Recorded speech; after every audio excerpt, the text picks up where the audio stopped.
సంవత్సరాల తరబడి ఎన్ని మందులు వాడినా మీ మోకాల నొప్పులు తగ్గట్లేదా? ప్రాణ పెయిన్ క్లినిక్ లో అత్యాధునిక చికిత్స. ఐకాన్ స్టార్ అల్లు అర్జున్ నంద్యాల పర్యటన పోలీసులకు కొత్త కష్టాలు తెచ్చిపెట్టింది. నంద్యాలలో బన్నీ పర్యటన వివాదంపై ఇద్దరు కానిస్టేబుల్పై వేటు పడింది. కానిస్టేబుల్ స్వామినాయక్, నాగరాజును వాలంటరీ రిటైర్మెంట్ కు పంపిస్తూ అధికారులు ఆదేశాలు జారీ చేయడం జరిగింది. అయితే ఈ నెల 11న ఎమ్మెల్యే శిల్పారవి ఇంటికి అల్లు అర్జున్ వచ్చిన సంగతి మనకు తెలిసిందే.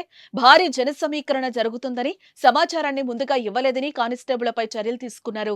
ఈ సంఘటనపై ఎస్పీ రఘువీర్ Reddy, DSP Ravinder Reddy, two town CI రాజారెడ్డిలకు కేంద్ర ఎలక్షన్ కమిషన్ నోటీసులు జారీ చేసింది. ఎన్నికల కోడ్ అమల్లో ఉన్నప్పటికీ అంతమంది జన సమీకరణ చేయడంపై ఎలక్షన్ కమిషన్ సీరియస్ అయింది. ఈ నెల 11న అల్లు అర్జున్ తన భార్య స్నేహారెడ్డితో కలిసి వైసీపీ అభ్యర్థి శిల్పా రవిచంద్ర కిషోర్ రెడ్డి ఇంటికి వెళ్లిన సంగతి తెలిసిందే. శిల్పా రవి అల్లు అర్జున్ కు ఫ్రెండ్ కావడంతో ఆయనకు మద్దతు ప్రకటించేందుకే అల్లు అర్జున్ ఆయన ఇంటికి వెళ్లారు. అయితే అల్లు అర్జున్ వస్తున్నారనే సమాచారం బయటకు రావడంతో వేలాది మంది జనం అక్కడకు చేరుకున్నారు.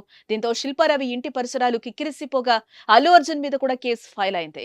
అనుమతి లేకుండా జనాలు అధిక సంఖ్యలో శిల్పా రవి ఇంటికి చేరుకోవడంతో స్థానిక నేతలు వారందరినీ తీసుకుని వచ్చినట్లుగా ఆరోపిస్తూ స్థానిక రిటర్నింగ్ అధికారి పోలీసులకు ఫిర్యాదు చేశారు.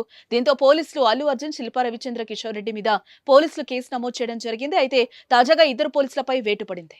సుమన్ టీవీలో మీ పర్సనల్ అండ్ బిజినెస్ ప్రమోషన్స్ కోసం కింది నెంబర్ కి కాంటాక్ట్ చేయండి.